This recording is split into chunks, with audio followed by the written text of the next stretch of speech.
हजारों की संख्या में आए हुए हरियाणा, उत्तर प्रदेश, पंजाब, उत्तराखंड, मध्य प्रदेश से आए हुए मेरे किसान भाइयों, माताओं, बहनों, मीडिया के सभी पत्रकार साथियों, मंच के ऊपर बैठे हुए किसान संयुक्त मोर्चा के सभी किसान नेतागण, मैं यहाँ कोई आज आपके बीच में भाषण देने के लिए नहीं आया हूँ, ना मैं कोई आज आपके बीच में ये कहने के लिए आया हूँ कि हमारी पार्टी कोई आपको समर्थन दे रही है। आज मैं अपनी जिम्मेवारी निभाने के लिए आपके बीच में आया हूँ। जब कभी भी किसान का आंदोलन हुआ, स्वर्गीय महेंद्र सिंह टिकैत जी ने उत्तर प्रदेश के किसान के साथ केंद्र की सरकार और उत्तर प्रदेश की सरकार जब अनदेखी करती थी और स्वर्गीय टिकैत साहब जब लाखों लोगों को लेकर के दिल्ली के वोट क्लब के ऊपर जमा होते थे, या उत्तर प्रदेश के किसी कोने में जाकर के, मेरठ में आकर के, मुजफ्फरनगर में आकर के किसान की लड़ाई को लड़ते थे, उस वक्त चौधरी देवीलाल जी किसी भी पद पे होते थे, और स्वर्गीय श्री महेंद्र सिंह टिकैत जी के उस किसान आंदोलन को न केवल अपना समर्थन देते थे, बल्कि टिकैत साहब से कहते थे कि हरियाणा प्रदेश में आज मैं मुख्यमंत्री के पद पे हूँ,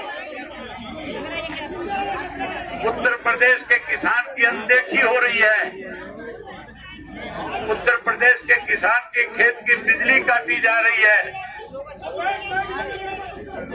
हरियाणा प्रदेश की सरकार के जुम्मे जो आप जिम्मेवारी लगाओगे,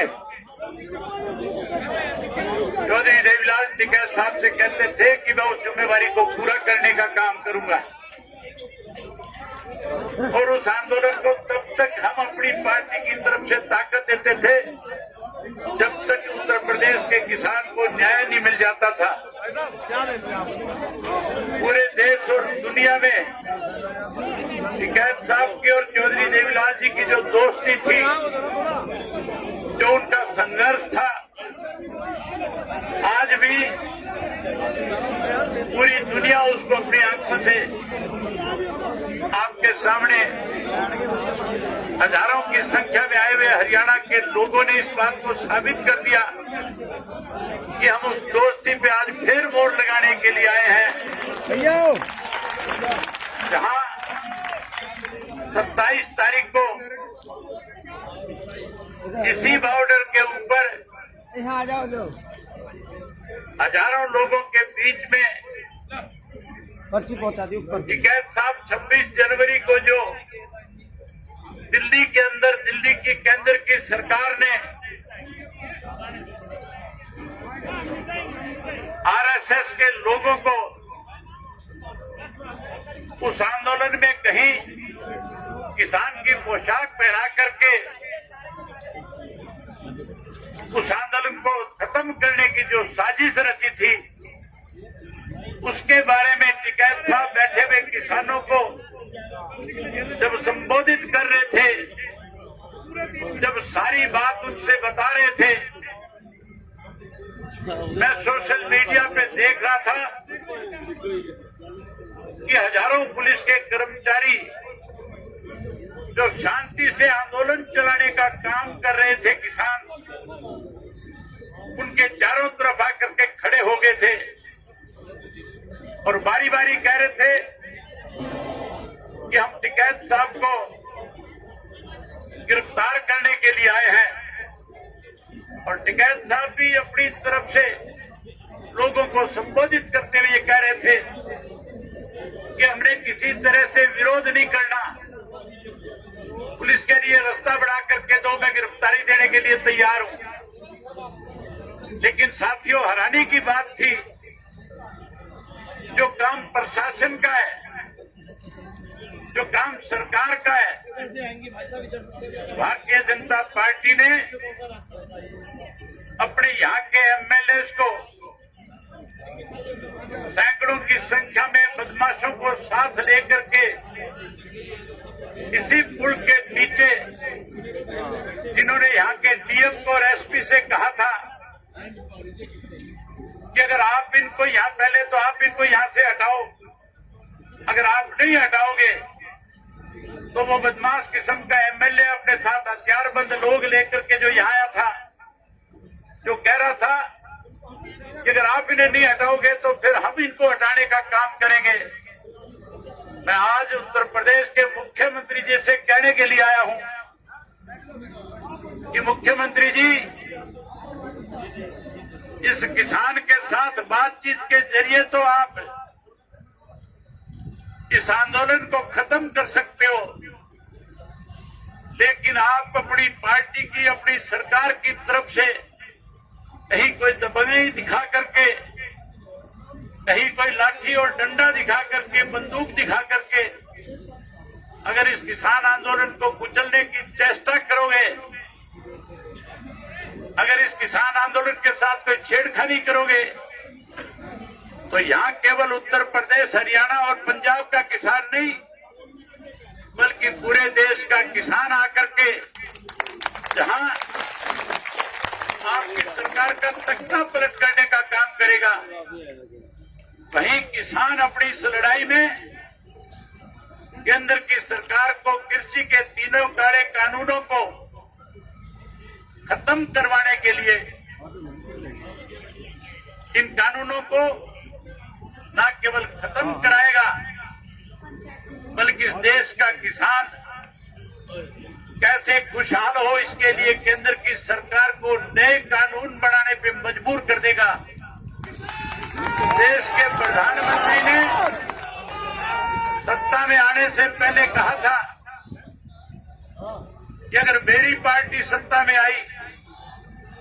तो उन्होंने कहा था कि मैं किसान को खुशहाल कर दूंगा, किसान का कर्जा माफ कर दूंगा। वायदा किया था प्रधानमंत्री ने हमारे से कि आप हमारी सरकार बनाने का काम करो, हम किसान की खेत की फसल के लागत मूल्य से 50% आपको ज्यादा देंगे। वायदा किया था इस देश के प्रधानमंत्री मोदी ने कि हम स्वामीनाथन की रिपोर्ट को लागू कर देंगे। ये भी कहा था कि अगर किसान के साथ कोई अनदेखी करेगा तो फिर मेरी जिम्मेवारी होगी उस सरकार को मजबूर करके किसान को समर्थन मूल्य पे 50% ज्यादा दे करके उसकी फसल के दाम देने का काम करूंगा। लेकिन हैरानी की बात है, इस कोरोना की आड़ के अंदर जब देश जो है आर्थिक तौर पे कमजोर हो रहा था, जब हमारे देश के अनेक नेताओं ने, अनेक मुख्यमंत्रियों ने प्रेस के माध्यम से ये बातें कही थी कि आज हमारे पास आर्थिक रूप से दिक्कत है, आज इस कोरोना की महामारी में जो कारखाने बंद हो गए, जो स्कूल और कॉलेज बंद हो गए, आज छोटी छोटी दुकानें बंद हो गई, उसकी वजह से हमें बड़ी परेशानियों का सामना करना पड़ रहा है। लेकिन साथियों, उस वक्त में अगर इस देश को किसी ने आर्थिक रूप से मजबूत किया तो केवल और केवल इस देश का अन्नदाता था, किसान था, जिसने कोरोना की परवाह करे बिना लगातार अपने खेत में जाकर के अपनी फसल की उपज को और ज्यादा मेहनत के साथ उस फसल को पका करके न केवल देश के गरीब आदमी का, देश के आम आदमी का पेट भरने का काम किया, बल्कि देश के प्रधानमंत्री ने सभी में ये बात कही थी कि आज देश आर्थिक रूप से अगर कहीं मजबूत है तो उस मजबूती में सबसे ज्यादा बड़ा योगदान देश के अन्नदाता का है, किसान का है। इस किसान ने इस देश को आर्थिक रूप से मजबूत किया। कोरोना की आड़ में हमारे देश के प्रधानमंत्री ने 3 कृषि के ऐसे कानून बना दिए जिसकी वजह से आज हमारे 5 वर्ष के नन्हे मुन्ने बच्चे से लेकर के 55 वर्ष के बुजुर्ग तक को अपना घर बार खेत परिवार सब छोड़ करके इस सरकार के खिलाफ दिल्ली के चारों तरफ धरने पे बैठ करके इस सरकार को शांत प्रिय ढंग से आंदोलन को चला करके बारी बारी सरकार के बुलावे पे किसान नेताओं ने जाकर के इन काले कानूनों के बारे में बड़ी खुल करके चर्चा करी। लेकिन भारतीय जनता पार्टी की सरकार ने कैसे आंदोलन खत्म हो इसके लिए इसको लिंगर ऑन करने का काम किया, लंबा करने का काम किया। जब किसान ने लिंगर ऑन होने के बाद, लंबा होने के बाद भी कहीं विचलित नहीं हुआ, कहीं उसने अपने जिम्मेवारी को किसी किस्म की कमी नहीं आने दी, तो केवल उनके ऊपर ये आरोप लगाया गया। इस आंदोलन में तो ऐसे लोग इसका हिस्सा बन गए जो उग्रवाद से जुड़े हुए हैं। किसान को खालिस्तानी कहा गया, किसान को उग्रवादी कहा गया। इस देश के किसान के खिलाफ